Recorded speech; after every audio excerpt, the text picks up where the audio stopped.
Hey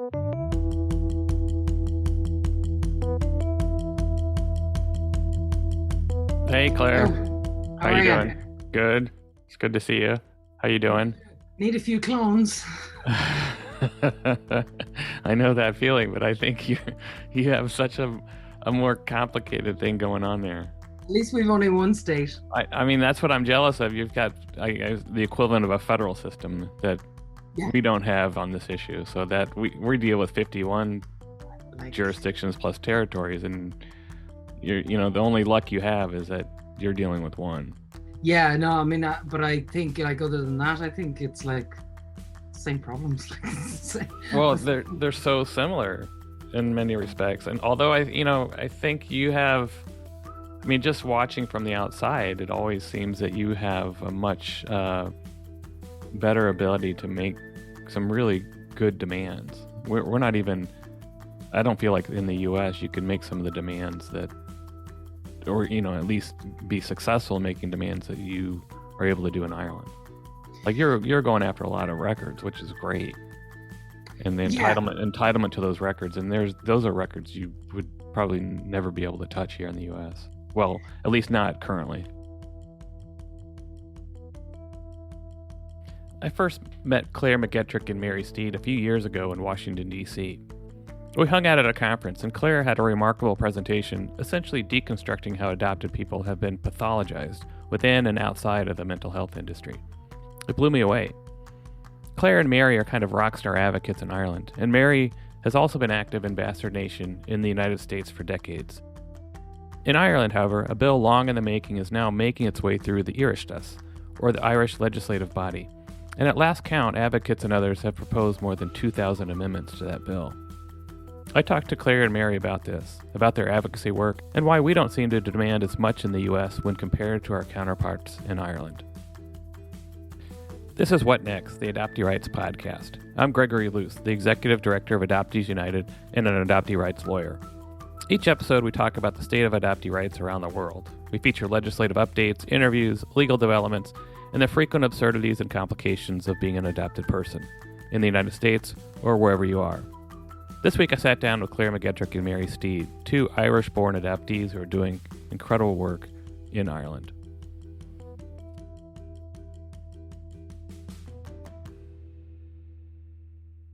Claire, could you introduce yourself and tell us a little bit about what you're doing currently and how you got to doing this work? I'm Claire McGettrick. I'm an adopted person born in 1973 here in Ireland, and I've been involved in adoption activism for the last 20 years, involved in sort of attending support groups and stuff like that since probably the mid-90s, thereabouts. Over the past two decades, we've kind of been fighting the good fight here to try and do the very same thing as what you guys are trying to do in the States, i.e. Obtain automatic unfettered access to our birth certificates and indeed to our records. And so we've fought from in terms of bills that have come from the government side. I think we're on our fourth bill now and maybe our ninth Minister for Children. Wow. Yeah. So, and I forget that you've been doing this for 20 years or more. And so, really appreciate all the work you've been doing for 2 decades. Likewise, I'm a baby in this whole activism. I think I've hit my 5-year anniversary at this point. Yeah, a very welcome baby to this. It humbles me, so that's good. Yeah. And Mary, why don't you tell us a little bit about yourself and how you got to this work that you're doing as well? Right. Well, I'm Mary Steed. Like Claire, I was born in Ireland, only I was exported to the States. So 1960 in Ireland. And much like her, I got involved in the mid-90s, but started with Bastard Nation, or the early incarnations that sort of preceded it, and then formally with Bastard Nation around 1996. I met Claire in the early 2000s, and anecdotally, one of the best and most memorable moments was when she asked me, how can I get one of those Bastard Nation t-shirts? Right. The black ones with the yellow sun, basically, or no, the yellow sperm sun. Yeah. The sperm burst. Yeah. Sperm burst. Yes. Yeah. So yeah, we connected on that level very early on. and just became kindred souls in this, decades long journey, I suppose. Right. And you've mentioned a number of bills over the years. Have any of those progressed and actually been enacted, or are these bills that you've had to fight and keep from being enacted, or both? I mean, the nature of our work is actually that we've actually ended up fighting just to maintain the status quo because the bills have been so bad that we didn't want them passed. Has been the situation. The 2001 was the first one that was. It threatened basically there was a contact veto mechanism in the bill, and an adopted person who was in breach of a contact veto, which was lodged by a natural mother, they would be liable to be fined or imprisoned. Interesting. Tennessee, one of the states here, had a contact veto for almost 20 years, and they just repealed it because it didn't work. No one used it. It wasn't necessary. Mm-hmm. So it's not. Right. Yeah, of course. In fact, the administration, it wasn't even activists that wanted it repealed. It was the government administration that said this is costing us money and it's not useful at all. Wow, that's interesting. Yeah. So, you're fighting that 20 years ago too, or so. Yeah, and there was a consultation then in 2003, and again, actually one of the concrete outcomes of that was not information legislation, unfortunately, but was the National Adoption Contact Preference Register, which is a far more humane and person-centered way to approach it. But unfortunately, it has never been properly resourced. So there was a promise of advertising every 2 years, both in Ireland and internationally, but that never happened. And that's not possible without resources. And then it stalled, didn't it, Mary, until post Tuam, when your listeners may or may not be familiar with the revelations in 2014 that came out with the Tuam Mother and Baby Home and the infant deaths there. And it was only because of public pressure that the issue came up again. And from our perspective, again, it was there was a scheme in 2015, a sort of a general scheme where the heads of bill were published. And in that one, there was a statutory undertaking that people would have to sign where a parent didn't want contact. And they would have to say that in order to get their birth certificate, they would undertake not to contact their parents.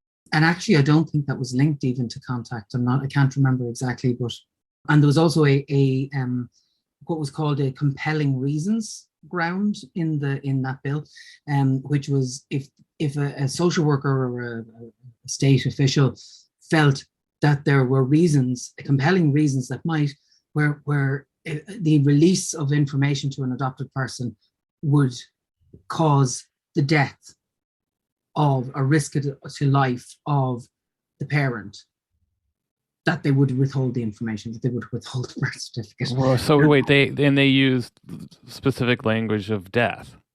Yeah, that there was a risk to life of the parent by releasing one's public.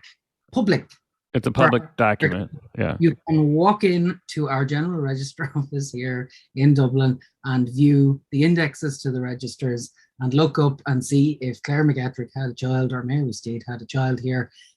Easy peasy, and yeah. So the following bill then rebranded the undertaking as it was rebranded the statutory declaration as an undertaking, but it was the same deal.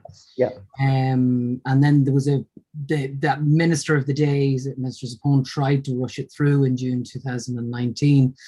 I think she got a bit fed up waiting for us, and we were obviously not happy with having this kind of discrimination enshrined in law. And so we launched an email campaign, and I think we certainly got copied in on 800 emails. The minister said 650 were received, but we got copied in on at least 800 emails from people. Right. I was kind of scrambled together in a matter of a couple of days. The following year, we actually crashed the servers in the Parliament because they were trying to, on budget day, I might add, because they were trying to seal the records of the Commission of Investigation into mother and baby homes for 30 years. So, thankfully, we learned from that experience that we have the public behind us, which is kind of a new thing. Right. And we have a new minister now since 2020, and a new bill, which doesn't have any undertakings or anything like that, but it has a thing called an information session. Right. Whereby if a mother or father expresses a desire for no contact, before a birth certificate is released, an adopted person will have to attend an information session whereby the concept of privacy is essentially explained to them. The importance of respecting the privacy of the parent is explained to them. So let me stop there, because that's probably the craziest part of this bill. I mean, it's a huge bill. It's, I think, 62 pages long. It's got multiple definitions of terms. It appears very complicated to me, but as you read through it, there is a structure to it, and you kind of start to figure it out, and you also figure out all the problems. And the biggest one that stood out to me was this so-called information session, where it's not just a note that's sent in with your original birth record attached to it saying, hey, your parent doesn't want to have any contact, and you have to sit down with someone, right? Yeah. And also overburdened body. So now you're talking about prolonging the process, because we've already got these 3-year-long waiting lists for individuals to meet with TUSLA, who would be the governing health body that would control the records or access to the information. And that's already shambolic at this stage. So, now you're going to be looking at possibly another 6 months tagged on just to get your birth cert. And I just can't imagine sitting down with whoever it is, social worker, who knows who they hire to do it, to have privacy explained to you.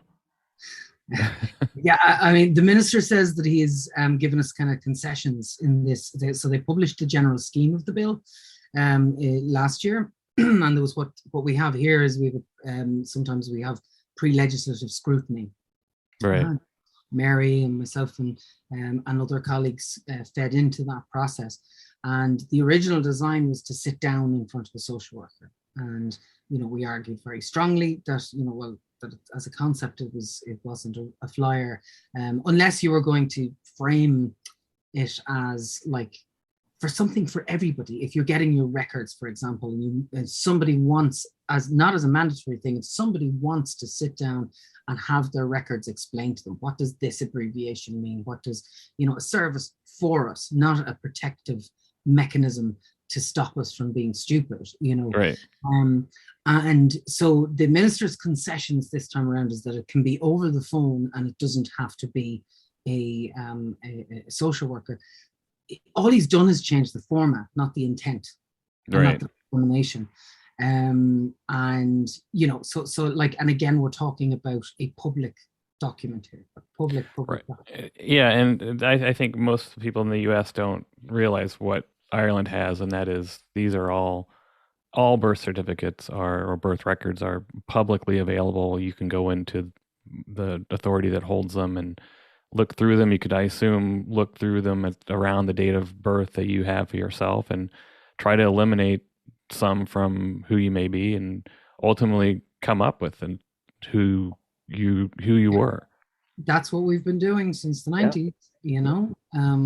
A good friend and colleague of ours, Enda Pine, developed the methodology, and countless adopted people have done it since the 90s, and the sun has not fallen out of the sky. Do you have to go to one place to do that, or are there several places around the country? Yeah, there's a research room in Dublin. And I might add, this isn't just like a kind of a passive, this is like, like public records. There's a statutory right to inspect the registers, the indexes to the registers. In fact, prior to 2004, there was also a statutory right to inspect the registers themselves. So you can read down through all the Dublin, you figure out what area of Dublin your mother and baby home or wherever you were born is in, and you can scan down through them and read everybody's name. That was prior to 2004 when a new act came in. But anybody can look at the indexes. If you were born after 1966, you basically go through it and find all of them, don't they, Mary? All of them. All of them. Yeah. You go through and you pick out every single non-marital birth on your date of birth, and through a process of elimination, whatever information you do have, and that's how we do it. And as I say, we're more than capable of acting responsibly, and for many people it's just about the information, not about the contact anyway. So you're saying that the birth records themselves are actually categorized as well by non-marital births? Well, no, you would basically be able to tell by the entry or the cert, if you pulled the actual cert, where the mother and child surname is the same, or there's no father data listed. Look at the subsequent cert, if you pulled that cert.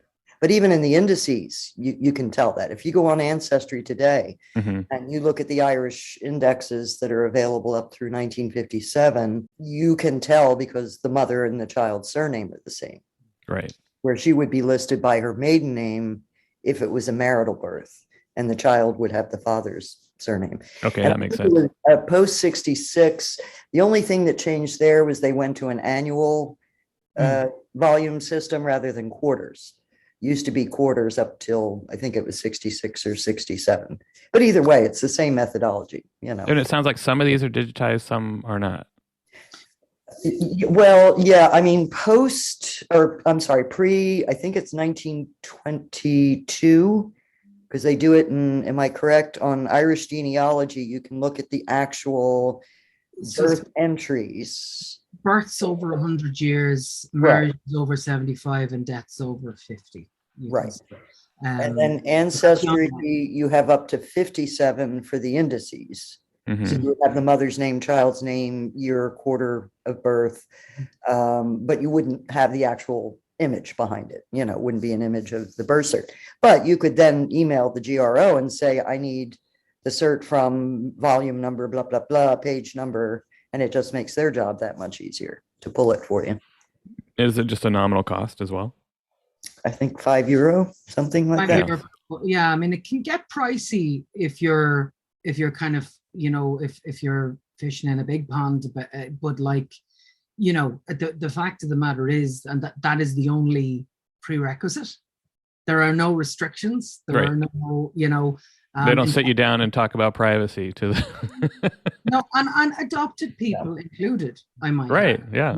And the funny thing is, the only reason that these records up to 57, 58 are on Ancestry is because the state struck a deal with the Mormons back in the 50s and gave them access to all of the registers, which they microfilmed, and they did this, might I add, after closed secret adoption was introduced. So they didn't seem to really care back then about the identities of these mothers, being, divulged. And also, might I add, the Adopted Children's Register itself, the index to the Adopted Children's Register. So we don't use, it's not like the States here. We've got we don't have amended birth certificates. We have adoption certificates that we use in place of birth certificates. And that information, the index to that, is a public record. And if you've got that, you can pull a cert with that information as well, So like this, by the same token, a mother could also look up her adult child as well. The mother who relinquished a child to adoption. Right. Yeah. But what would she need to know in order to look that up? The adoption order date will generally be rights to. I don't know if they're giving them out anymore, Mary. Do you? What's that? The adoption order dates. I don't know if they're giving them out anymore. I don't know that they are. They may have stopped that practice. But still, if you know your child, or let's say you don't know the child's name, they don't know that you became Gregory Luce, right? But they know you were born on a certain date. Odds are good that there's only going to be a small cluster of boys that were born and adopted on that date. So, it could get a bit needle in a haystack, but I would say generally it's not. It's not that difficult to use, and I know a number of people have had success. But Claire stating that the mothers or fathers, even birth fathers, could use that mechanism brings up another point. Throughout all of these bills, the language has clearly been very one-sided against adopted people. It really doesn't, and even this current bill do not address the privacy concerns or issues of adopted people. Right. And they prefer contact. Right. And that's the same here in the US as well, as you know. I mean, no one cares about that. I mean, when you go into legislative hearing, it's all about, well, what about the birth parent's privacy? It's like no one raises the issue of the other way around at all. I have in front of me the statistics for the National Adoption Contact Preference Register here, right?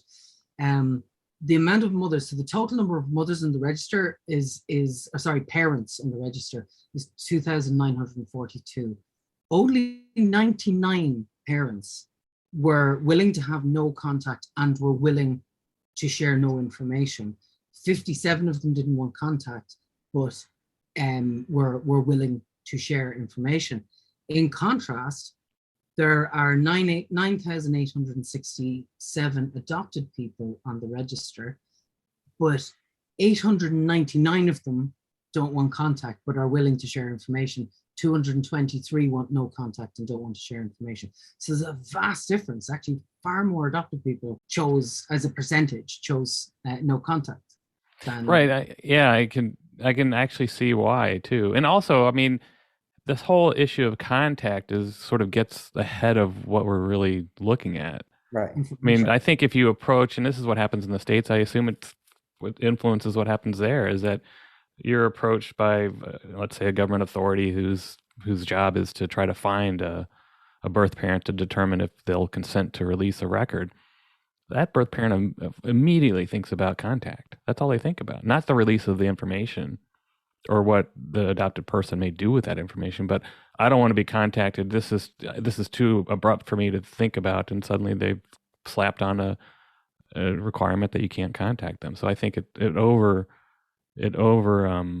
emphasizes the issue of contact as opposed to information.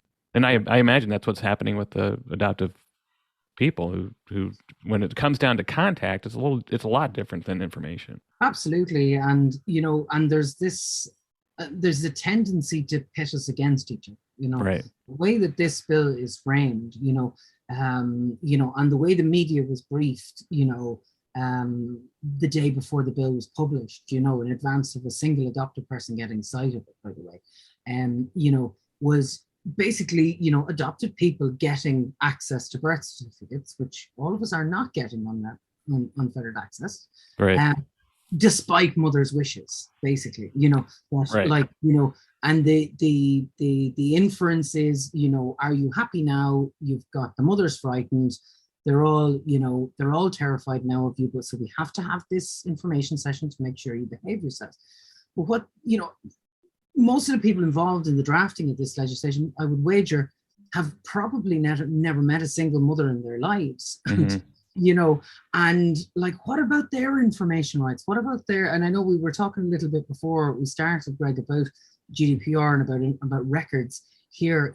So many mothers want their records. They want the information about what happened to them, about what the process was that led to their child being taken from them, or them having to reluctantly relinquish their child, Right. And, because we're talking about a system of forced adoption here, where in 1967, 97% of all non-marital births ended in adoption. 97%? Correct. Wow. What does that tell you? Right. And so the narrative here is that it's only adopted people, that as soon as we get our information off, we trot to the doorsteps of our mothers, wreaking havoc on everybody's lives, when actually we want just the truth of what happened to us, and our own private relationships are our own business. Right. It's the same, it's very familiar territory here in the States as well. Same issue, same stigmatization. I think it's a little worse for mothers in Ireland just because of maybe the religious aspect of a non-marital birth. I may be wrong about that, but Yeah, it's battling against that narrative, and as you said, pitting us against mothers erroneously. Yeah. And I'm curious to know. I mean, from looking at this from the States, it appears that you have been able to forge a really good coalition or alliance with birth mother groups to address these issues. Would that be your Um, thought, like or is it, it still kind of a lot of sort of tension there that it's hard to keep them together? well, I think it's more a case that we run a peer support group, for example, on Facebook. We've over 2,600 members in there, and it's a mix of mothers and adopted people, and relatives, etc. But I think adopted people have been more organized over the years and more vocal, and but even at that, there are a few of us doing it, right? Right. And those of us who speak up are saying things a lot. We do a lot of saying things for the first time, and kind of making it okay for other people to say things for the first time. I think that's only starting here for mothers. I think it's been more difficult for them for the very reasons that we've been talking about in terms of secrecy and the system and the and the shame that was imposed on them. I think they're starting to get that little bit more. Certainly, individual women are more vocal now, or they will speak to a legal advisor. Maybe with women, who would have challenged the findings of the Mother and Baby Homes Commission of Investigation, for example. They wanted their anonymities, a couple of them, but they did it. That's like, gosh, 20 years ago. I didn't in a million years. I don't think we would have thought that would have happened. It's a very, very slow process. And as I always say, the state, because it has perpetuated that culture of secrecy, of shame, by pitting us against each other, they're telling mothers that it's not safe. Exactly. That's the message, and sorry, Greg. No, that I think that's so important to outline, because that's really what's happening, is that it is self-created. Well, it's not self-created on the part of the birth mothers or the adopted people. It's created by those who control the information, who control what adoption is in the end, and their narrative of adoption, and how they can control the people that are engaged in, or the people in adoption. Mm-hmm. And I think that's so true, both here in the U.S. and there in Ireland, and probably across the planet. Yeah. As I keep saying, they know what's in the files. They know what's there. They know what these files prove. Even the most seemingly innocuous adoption file, I can guarantee you're going to find something in there where practice was breached, where mm-hmm. I can guarantee it. None of this was squeaky clean. And as I was explaining to you earlier, the good thing for us here in Ireland is that we have EU membership, and as citizens of the EU, we have rights to our personal data under the General Data Protection Regulation since 2018. And that's an EU regulation. Correct. And then can Ireland cannot ignore that, right? No, EU law has supremacy over domestic law. Right. There are many who would prefer to forget that, and do forget that. Right. From time to time. And you kindly remind them of that, yeah. We do indeed, much to their chagrin. Right. So that's where we're at as well. It's like the information session has kind of gotten, and rightly, a lot of focus in public discourses, but equally, there's a huge problem here in terms of access to records, in terms of cohorts that are left out. So, people, like mothers whose children did not die in certain institutions. Every other mother is not. Any mother that doesn't fall into that category is obliterated out of this bill. She doesn't have rights. Now, she has GDPR rights, but why not strengthen her rights? Why not tell her, here you go, this is an opportunity to do the right thing here. The same with relatives, unless essentially reading the bill, I mean, unless pretty much everybody's dead, a relative can't get information about somebody who, like everybody named in the file of a child who died in an institution. Unless everybody's dead, you get nothing. You know, Right. So there's no sibling rights in this. Bill. No, you can know you have siblings, but you can't know who they are. Right. And that's such an important issue for many adoptees here as well. I mean, especially if you have a sibling that you know about that's out there. It's crazy not to know who that is. Correct. Yeah. And, you know, as I keep saying, it's, you know, the bill is clearly drafted by people who do not know adoption, who haven't lived adoption, and, you know, haven't walked that path. You know, and the other part of it is that our GDPR rights are being obliterated under the bill. They're, you know, so personal data is defined in very broad terms under the GDPR. Right. You know, and you know, it's everything from, you know, your physical, mental, genetic, economic, social, you know, information about you.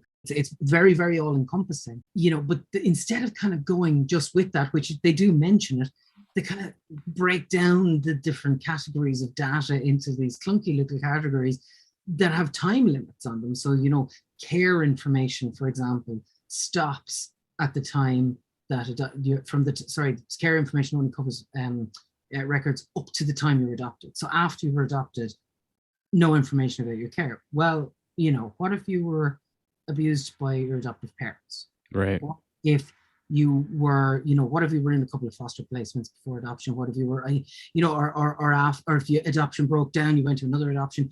Besides, every bit of it is about us, you know. Right.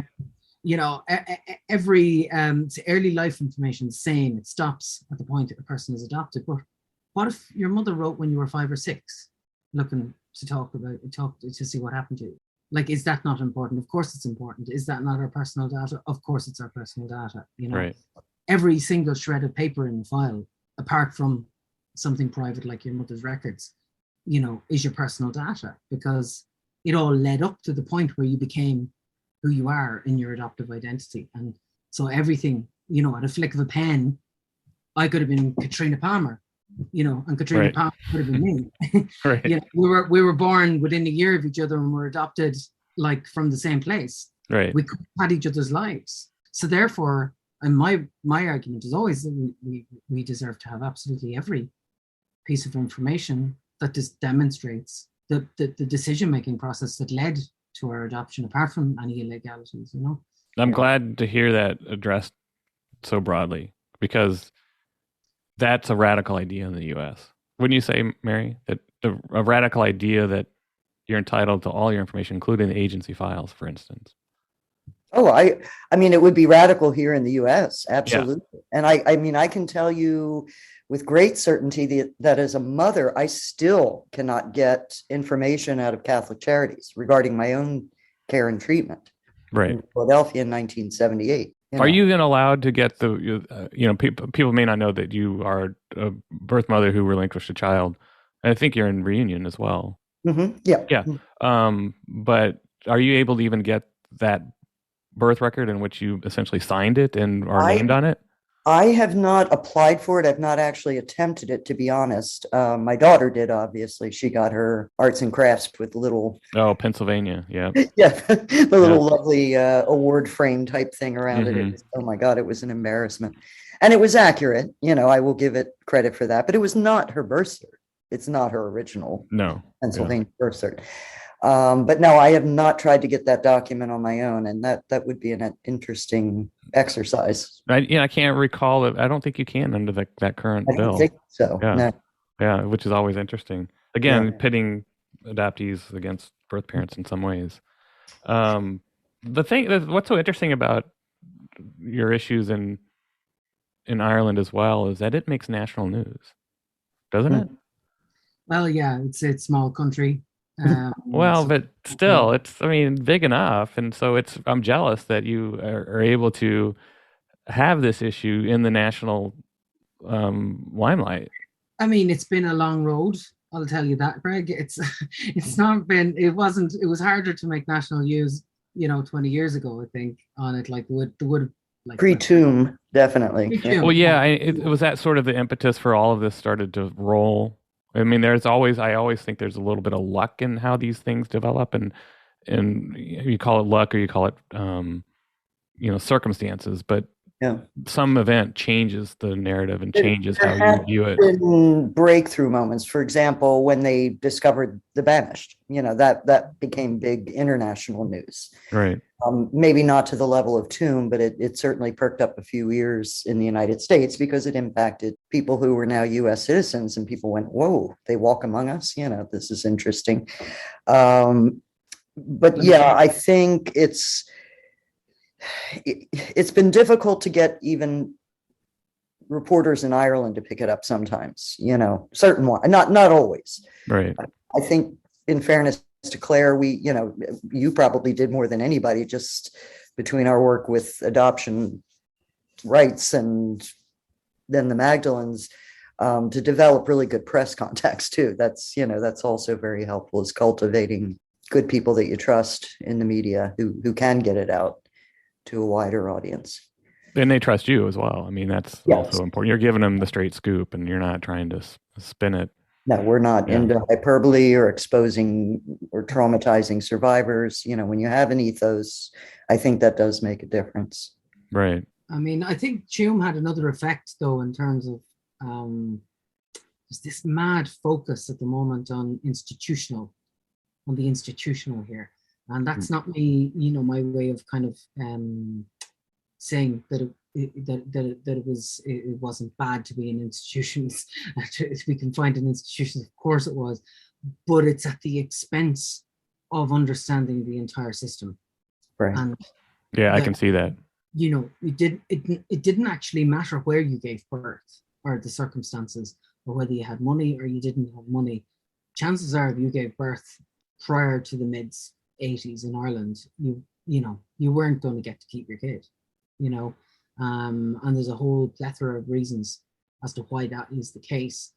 But there's a very it makes its way into this bill, in terms of institutions that are covered, and leaving thousands and thousands of people without the ability to access the records that they need, and in particular illegal adoptions. I mean, if you're leaving out a lot of the private facilitators that would have falsified birth certificates here, for example, and you're not going to, one of the positives of this bill is the safeguarding records, but if you're only going to safeguard certain records, we're in trouble, right.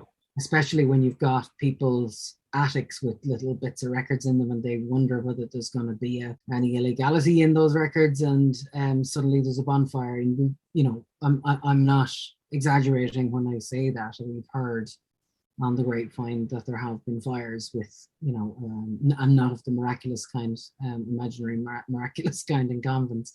There have been real fires in backyards of various doctors and lawyers and whatever here, who would have facilitated adoptions. Is that sort of the difference in the bill, where they'll provide information on incorrect registrations, but not on false registrations? Well, they're kind of one and the same thing. They have these euphemisms. Just call them illegal, guys. Right. They were.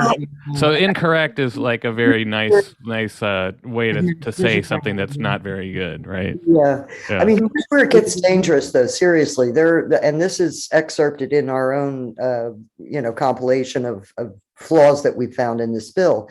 But by definition, they're saying an adopted person, in parentheses, they must have been adopted under an adoption order or placed for adoption outside the state by a registered adoption society, the Adoption Board, the AAI, which was its successor, or TUSLA. Now that ignores their own history, because we know in Ireland there was no historic mechanism for legal adoption until 1953. Yet we know literally thousands of children went into private boarding out situations, likely illegally registered. There were banished that were being trafficked over well before 1953. So maybe they were legal in the US because, yes, we had a legal mechanism to issue an adoption order in virtually all 50 states, but not in Ireland. So they're Right. ignoring that pre-53 history just in that one statement. So that's Could a you swath of people that. could you could you say for people who don't understand what the term banished means, what you Well, mean by that that? would be those of us who were born in Ireland and a decision was made, God only knows, we'll just say it was a conflagration of people like Archbishop John McQuaid in Dublin, who wanted to find solutions for the burgeoning number of non-marital children, popping up left, right, and center. And they were getting requests from eager prospective adopters who were stationed maybe in the UK or Ireland post World War II, saying, "Ooh, do you have any lovely rosy cheeked babies?" And when those two things kind of merged, this murky system evolved of trafficking children from Ireland to the United States, to Canada, to the UK, Scotland. There were places all over. Much of it went unrecorded, obviously, before they had a legal adoption act. And what's kind of interesting is you can actually read a lot of the memoranda of the Department of Foreign Affairs. It's been compiled into volumes. And if you read the volume just prior to 1952, so I think it spans 1947 roughly to 51, something like that, you see the Department of Foreign Affairs turning down requests to adopt children because they're saying, well, sure, we don't have an adoption. We can't do this. We don't have an act on the books. And then in the next volume, picking up from 51 on, the tone changes and it's like, oh, sure, we don't have an adoption act. Why not? We'll just, Here you go. I mean, they just. Oh my God. Yeah. And you're one of those banished. I am one of those. Now, I was, toward the end when they were tightening up things and there was a little more vetting of prospective adoptive parents by organizations like Catholic Charities in the US. I may be possibly fortunate in that regard, but there were an awful lot of children that went to an awful lot of unsuitable homes that were not background checked or in any way, conducive to a good childhood upbringing. I mean, it was almost like some of them ended up indentured slaves. I hate to use that term, but that's what they were, Right. And then is there a group of those folks in various countries? Yeah. I mean, we a bunch of us in the Northeast, because that was kind of the concentration of us. Most of us ended up New York, New Jersey, Pennsylvania. We've been finding a lot more in the Midwest, Wisconsin.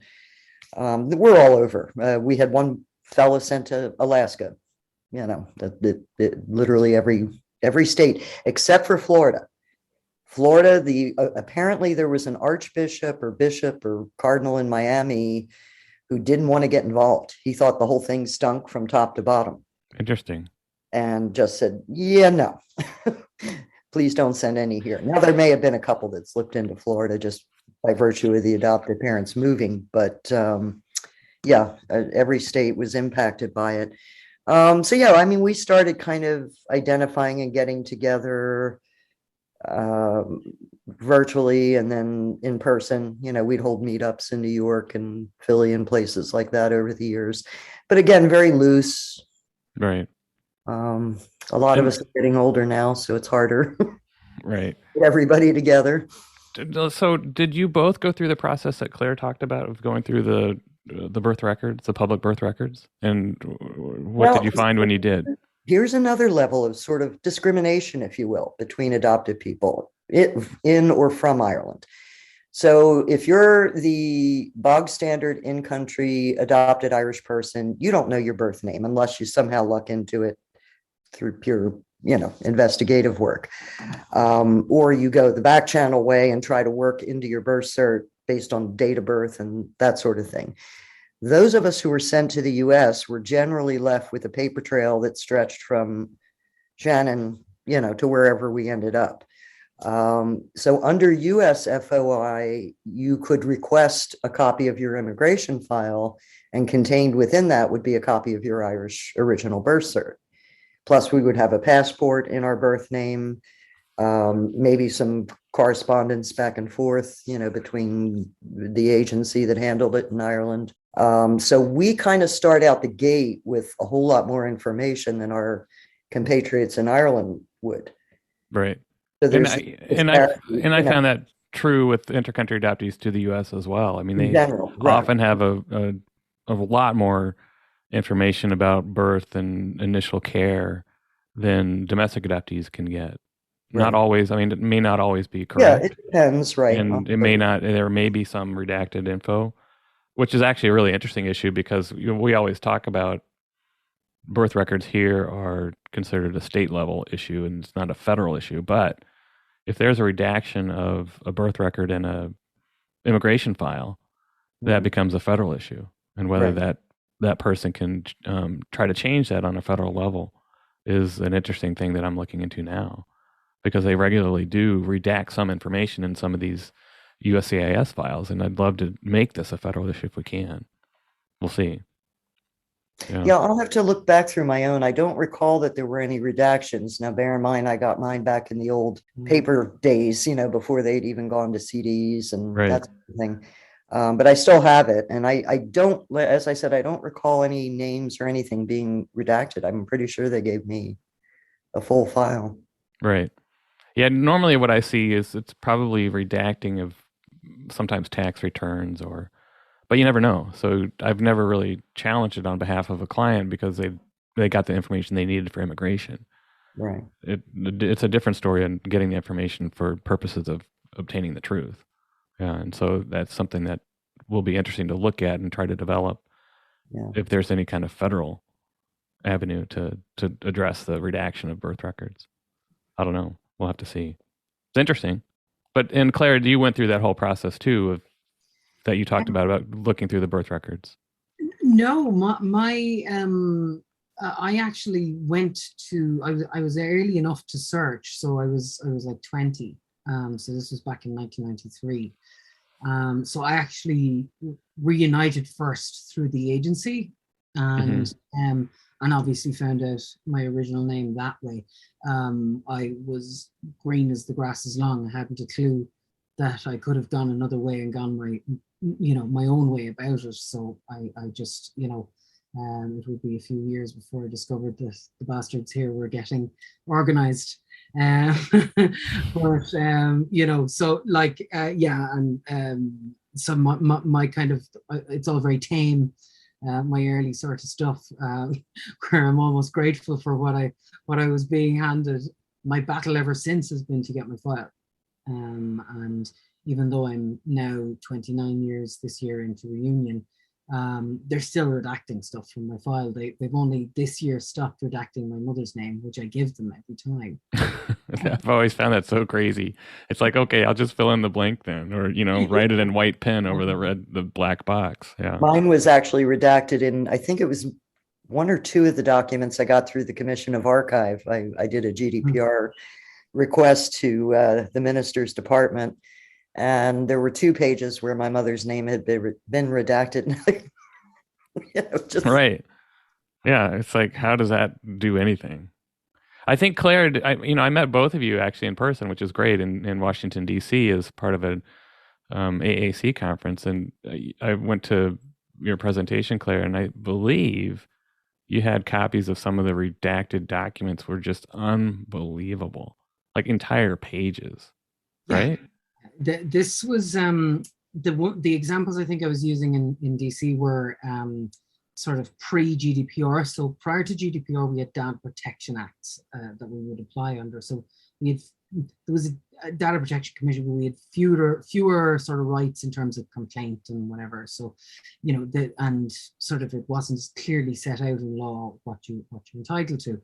So yes, they were literally, putting X's through pages. They weren't even, third-party information. I've since gotten some of those pages in fresh attempts under GDPR now that GDPR is in, and it most certainly is not third-party information. We have a thing here called mixed personal data, which means like that's your birth certificate as an example of mixed personal data. It's my data, but it's also my mother's data because her name is on it. And but EU case law is very clear that it doesn't matter that it's mixed personal data; it's still your personal data, and it should be released to you. So yeah, you've got that kind of, those kind of battles are kind of ongoing in terms of what gets released, what doesn't get released. And under GDPR, the sort of restrictions have to be they have to be necessary, and B, they have to be proportionate, and they have to be able to demonstrate that. And they don't provide us with information that demonstrates that. So my battle there is ongoing. I've gone through every single redacted or withheld page and asked them to explain to me in detail the tests they carried out to demonstrate that these redactions and withheld documents are necessary and proportionate. So are you slowly then like peeling back these black boxes? Yes, yeah. As I say, they've only just stopped redacting my mother's name. But do you still have whole pages that are essentially blacked out? Yes, withheld. They've stopped sending the big X's to me. These big X pages. They've just said it's withheld. They give you a schedule of documents, you know, and they just tell you what's withheld from you. But yeah, it is like that. It's you're chipping away tiny bit by tiny bit, and then sharing what you learn with everybody else so they can do it too. We're the likes of myself and Mary are guinea pigs. I always feel that the advocates on the front line are those guinea pigs. That's true. Yeah. That actually brings up another test that they threw at us when a lot of us did make requests, when the minister did confirm that we could GDPR anything that might have been collected in the commission's work when they were doing their investigation. I literally did get 100 blank pages. Now, they were actually included.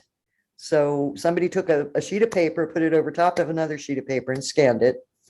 100 pages of mixed information that would have been relevant to health would be the bulk of it. And then I think there was a bit more that was Department of Foreign Affairs that was left out. The understanding I was given, or what I was told, was that the health information, I could get that, but it would have to be sent to my GP in the States. Your GP or my doctor, my medical doctor here to go over and review with me. So another gatekeeper. Yeah. And I was not the only one. The purpose of this, I was just sent one of those the other day. The purpose of this sending to the medical practitioner is so that the medical practitioner can give an opinion as to whether the release of the health data, and they do the same with the social work data, that whether it will cause physical or emotional damage to the person. So oh my God. A medical practitioner has to assess whether Mary will be upset or physically hurt in some way by getting her information. And in doing that, they're relying on an outdated statutory instrument that has been updated since through our Data Protection Act in 2018, but they think that it still applies.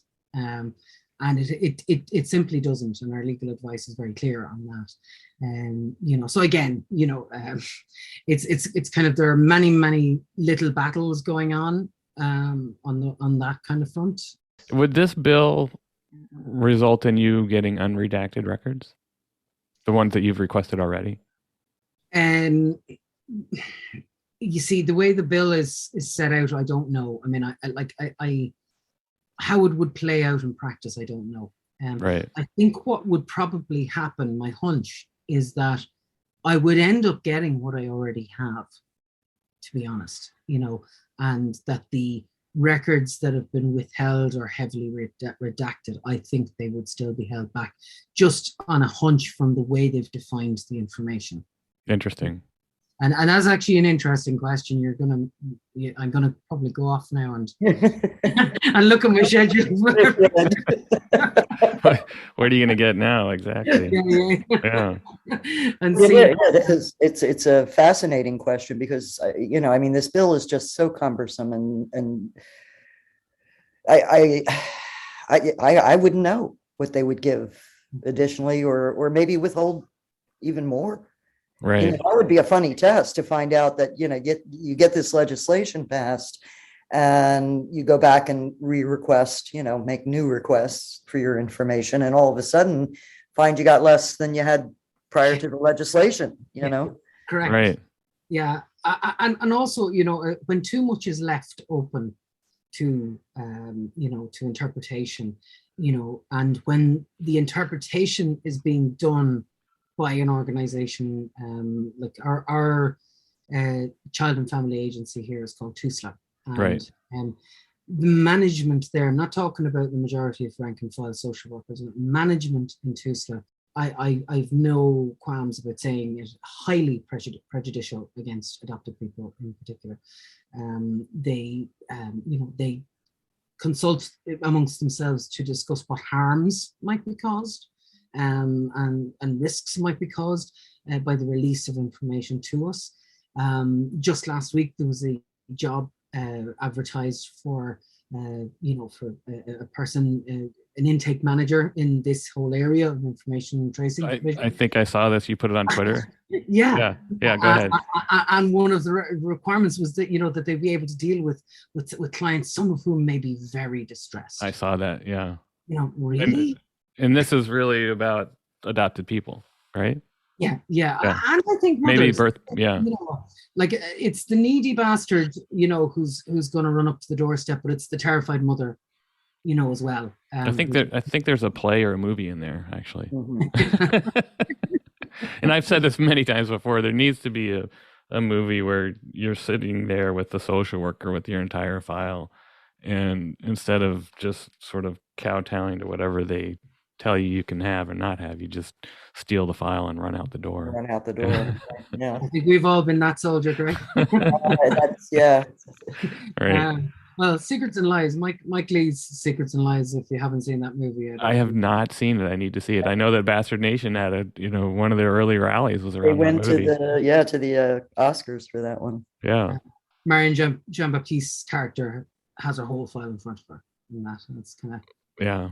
It's every adopted person's dream, isn't it? I think I need to see that movie, actually. Yeah. Is there? So I also saw on Twitter that you're looking at amendments to the bill, and your list of amendments is already pretty extensive. Is there a way to make? Well, one, what are you trying to address, and then two, is there a way to make it a more simple or simplified bill? Is that the ultimate goal? Yeah. So I mean, we obviously we're not in Parliament, so we can't submit them ourselves. But what we do is we draft amendments and submit them to our allies in opposition parties, and they do the business with them and put them in. And yeah, I mean, like essentially, whole sections need to be deleted. Right. An awful lot can be just dispensed with, to be very frank. And literally abide by the GDPR guys, and acknowledge that it's all a person's personal data, and obviously delete sections like the information session, and there are like other kind of concerns in terms of just it's when you drill down into it, where it's the soft things like language around information from rather than the record. Right. We don't want a description of what's in the file. We want the record from the file. We don't want your interpretation of it. We don't want a statement about what you think is in the file. We want a full schedule of the records that are in it. That's so critical. That's I think where we are in the U.S. is that something we could possibly get related to agency records is an inventory or a schedule, because it's impossible to know. You don't know what's in the file, and so you're not sure what you're getting. Yeah, exactly. And you don't know. You're in the dark, and I think Right. it's critical. Yeah, it's a really great point to make that you just get whatever's there, and also a schedule. So in case they do withhold, exactly what they're withholding. Exactly. And as I say, I would argue that there are very few records on an adoption file that aren't an adopted person's personal data. Right.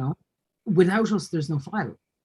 Right. It's simple. We don't, if there wasn't a child to be adopted, there would be no adoption file. An empty box. It's Yeah. simple, guys, Right. And either we're the center of this process or we're not.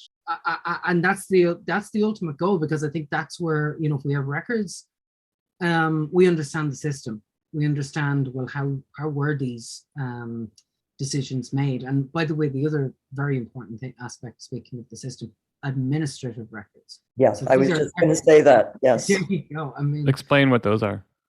do you want to marry? Well, I mean, you if you stop and think about it, you start out as a baby. You're a commodity, right? Mhm. So that agency or institution or home, whatever you want to call it, they're going to have a number of administrative files. We need to reach out to our legal consigliere, to talk about how this child's going to be placed.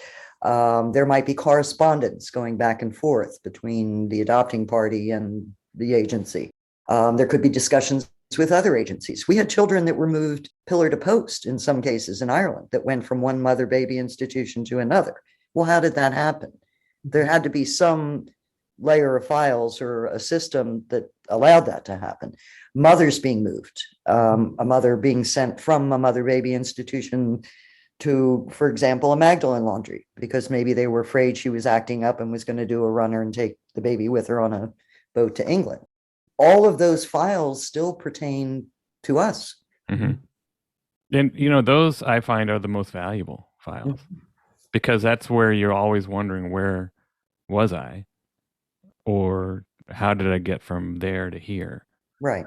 And where you fostered, where you, right. And those are the dark hole of adoption files here in the U.S. as well. I mean, very few people get those. And I think for what Claire's already alluded to is like there's probably some shenanigans in a lot of these files that they don't want public, or not even public, just known. And yet our GDPR says they pertain to us. They belong to us. Right. Are you, as a U.S. citizen, are you covered by the GDPR because you were born in Ireland? Or is that sort of a legal question? Citizenship, but any of you have dual citizenship. Okay. Because they are records held in an EU nation. So, I mean, that would definitely apply. And you're one of the people they refer to in the bill as you're adopted out of the state. Correct. Right. All right. But again, they cut that off in two different ways. Like the first way that Mary talked about, where if you were adopted out of the state, it had to be with a registered adoption society. Oh, right. The adoption board wasn't involved in they deliberately went around the adoption board. So anything pre-53 anybody who adopted pre-53 essentially doesn't count because that was when adoption was legalized. Then also they cut off the records, the timing of the records at 1979, whereas we've got stories of children being handed over in hotels in the 1990s for adoption to America. So what I mean, like, of course they know what they're doing, possibly by allegedly, by cutting off the time in 1979. It's not like adoption outside the state miraculously stopped. Right. Didn't. Or issues in adoption or illegal adoptions, all that. Yeah. Exactly. Either you want to make amends for what happened or you don't. Right. And that means helping us understand the entire system. Yeah. Are you optimistic about where this bill may go? or can you not do the work without being optimistic? Oh, Greg, you've been through so much. I mean, look, we've been through what now, four iterations of this. Hope always springs eternal. I really honestly thought if you had asked me that question back in November, after I just spoken to Minister O'Gorman, I would have felt optimistic at that point, because he did seem to have an appreciation for the simple method as was used in Oregon, or at least that was what was conveyed to me. Now that I've seen 66 pages, something that weighs, about as much as a ham, I'm not as optimistic. Right. I don't think he got the message. Are you having any trouble? I mean, we have this issue in the U.S. Are you having any trouble keeping the adoptee community unified around opposing what you need to oppose in the bill? Or is that something that's sort of, been fairly unified? I think they're fairly... The prior redress comes in because it means different things to different people. That's where it gets hairy. But again, and it's just proof that one size doesn't fit all in that respect, and you just have to tailor it. What I do find particularly offensive, though, about this bill is that On the redress side of things, there's a separate bill about redress, and the minister says that for people who were less than 6 months in an institution or not in an institution at all, that you people have always told me that records are what you want. Which, yes, of course, that records is what we want, but don't give us a bill, that makes a mockery of our rights. Right. As a form of redress. It has a long way to go before it can be considered to be a form of redress. But I think to go back to your original question, I think people are unanimous in terms of unfettered access. I don't think we've quite a few people, as I say, active people in our group, and on the peer support group, and you don't hear somebody going, come on, guys, even one person, you don't hear them kind of going, well, why are we fighting this? Why are we, and nobody's willing to leave anybody behind. Yeah, that's great. I mean, that's so hard to keep in place here in the US as well. Yeah, there would have been some pushback. I would say it's only been very recently then that the adoptee or aborted out community is kind of all in it. There were people who would make noises not that long ago about birth parents' privacy. That was an issue that we had to overcome with some adopted people, even. Right. To understand it's not about that. This is about your rights, your records. We're not talking about contact reunion. That's a whole different, basket of fruit. And I think especially once the Commission of Inquiry's final report came out, when they were threatening to seal the commission's archive, that really got people's blood boiling. And even the average Joe who's not adopted, I think even just we'll call them lay people, for lack of a better term, that they could understand that there was something really rotten about that. And that's a whole another issue too that you're dealing with, I assume. Yeah. I mean, the whole that whole report. Right. Yeah. We had some success in the High Court. Right. December. Mary being one of the people who took the case, and we got a High Court order that said that that the commission breached Mary's and other people's statutory rights by not consulting them on the content of the report because they were identifiable in the report. Now, if you were to have conversations with people representing the state, you'd think that this didn't happen, but this is actually a phenomenal achievement. It was huge. This has never happened before. It's the so-called little people won. Right. Said, no, enough. The state is trying to downplay it. But you now have a report that's officially lodged that will have a huge asterisk on it. Correct. So, right. Yeah, and as part of the show notes, I'll put a lot of these links to documents in the show notes for people to get more context. Because part of the problem is it is somewhat of a complicated issue, dealing with all these moving parts, whether it's mother and baby homes, adoption, boarding out, care. That when the first headlines came out about this bill, I found a lot of U.S. Adoptees saying, "Great, this is great! What fantastic!" And when they hadn't read the bill and they hadn't talked to Irish adoptees or even Irish intercountry adoptees about, well, what does this bill really do? Right. And we see that a lot, where the headline, and it sounds like the government controlled that release so that it would garner these kind of headlines as well. Well, yeah, he briefed the media the day before. Yeah, absolutely. Right. Or leaked. I don't know which, but absolutely. And I think because we're in such a sort of a global space now with the internet and Twitter, and these things are taken note of in terms of reaction to the bill, and that's why I think it behoves all of us. The same in reverse. We can't hail something in the US as a wonderful thing until we check in with you guys. Exactly. Because it does have an impact if state officials are checking to see what the temperature is like out there. And you might think that it's quite innocuous that your tweet isn't doing much, but actually it actually is. It does have an impact. They watch those things. Yeah, and we're lucky to have you both and others. Maeve O'Rourke and and others there that we can, when these things come out, we can wait to see what you say. Mhm. And that's always sort of my policy, is like, I want to hear what their take on it before I do anything.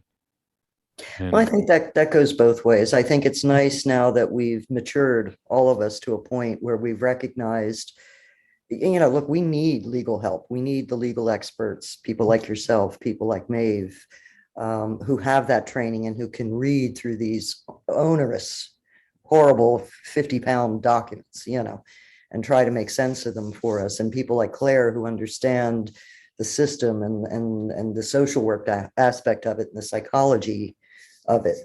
It just really helps us get that little bit further, down. Exactly. Yeah. Right. Claire, can you read through these really quickly now and understand them? I tell you, I need 2 screens and a printout to do a build. That's my requirement. Right. For anybody who wants to give me an office. That's yeah. I honestly, that's what it takes. I'm still trolling through it. I can't do it any other way. Especially with all the hoops. I'm more familiar with the types of hoops, having gone through so many of these bloody things. I think I'm the same way. You can recognize the patterns. It's like, oh, okay, this is what they're trying to do here. Yeah. Exactly. Yeah, the language takes a little shift and you kind of know where they're headed. Wouldn't it be great if we could just get them down to the paragraph that Oregon came up with? I mean, that's all it takes, Right. Yeah. For the future. Now, it may get more complex with, early life records thing. I get that part of it, but just the right to your birth cert. Is there a chance they'll sever the bill and have it address? We tried that, yeah. No. There's been a lot of what are called private members bills, over particularly over the last couple of years, where members of the opposition have put in bills, a simple bill for access to birth certs, but like the government would have to vote for it, and they don't do that. But what they've done is they've not opposed it. That just means they haven't opposed it. It doesn't mean it's going to become law. Right. I can't see them severing the bill. I can't see that happening. I mean, it goes through different stages here. Next stage is committee stage, which is actually quite small. It's just the TDs from the lower house on the children's committee that did the pre-legislative scrutiny and put out 83 strong recommendations, by the way, on the bill that were the key aspects of them were ignored by the government. And so they're going to be submitting the first lot of amendments, and we'll see what we get across the line at that stage, and then it goes into the upper and the lower house for report stage, and that's where the dynamite will start to go off, I think. Yeah. But hopefully, I mean, I have a lot of time for the Children's Committee. They did a fantastic job on the recommendations. If they implement amendments that are in line with those recommendations, we will be doing pretty darn good on the bill. But that's not how politics works either. Yeah.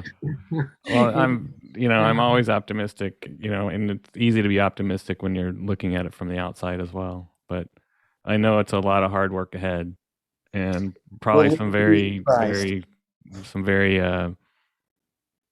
frustrating work probably as well. I mean, I've been since 12th of January. I've been doing nothing else essentially. Right, and you've stepped back from your academic work too, right? Yeah, I've had to take a leave of absence to do this. Yeah. And that's something that we don't often talk about, is that the sort of the human toll or the advocate toll. And then we all, many of us get burnt out, or we feel burnt out, but we keep chugging along. Sometimes we'll take a needed break. And I assume that's like the US, where it's really, there's not a lot of people doing this work. It's a small group. Exactly. Yeah. And it can be very lonely too. Yeah. I mean, like we've figured out ways through like our kind of one-click email campaigns, where people can support us when we need a big splash. But yeah, there are very few of us doing what we do. Right. And we get spread very thin. Mary and I are other hats are on the Magdalen side, and just Magdalen's research. And we just put out a book in September of last year, and it wasn't until we were writing the book, that we discovered, like particularly at hot moments of the campaign, where, gosh, I didn't know you did that, or did you have that maybe? Oh gosh, okay, and it's just because there were only 5 of us, so right, exactly. And, you're spread really thin, and like, you just got to do what you got to do, and it's the very same on the adoption side, Yeah. We have been very good, I will say, about trying to ensure that no one of us, go so deep in that they're not going to come back. Right. So if we get the sense like, look, this is taking a toll on Claire's health or anybody, take a moment, go behind the sofa, go do your whatever, just walk away from it for right now. We do try to, sound the alarm if we think one of our compadres needs a breather. Right. And it's necessary. Yeah. I'll put a link into that book as well, into the show notes, because I forgot to mention the book that you have. Anything else you want? I mean, really appreciate you talking with me for so long and on a fairly complicated bill that I hope people would look carefully at that and make, and listen to you both about the problems that it has and support, where they can, an effort to amend it and get it into good shape. But anything else you want to add that you think that would be good for people to know? Be careful, I guess, what people support. I think Claire brought this up earlier. Like we're not going to go jump on something we see being done in the US unless we know there's sound work behind it and we've had a read of whatever it is. But yeah, to urge people not to just willy-nilly jump at something and support it just because you think it's good. Take the time to read it. And if you don't have the expertise or the time, find someone who will. I don't know. Be careful what you ask for, Yeah, good advice. Yeah. I mean, I rely on you both to tell me what's going on.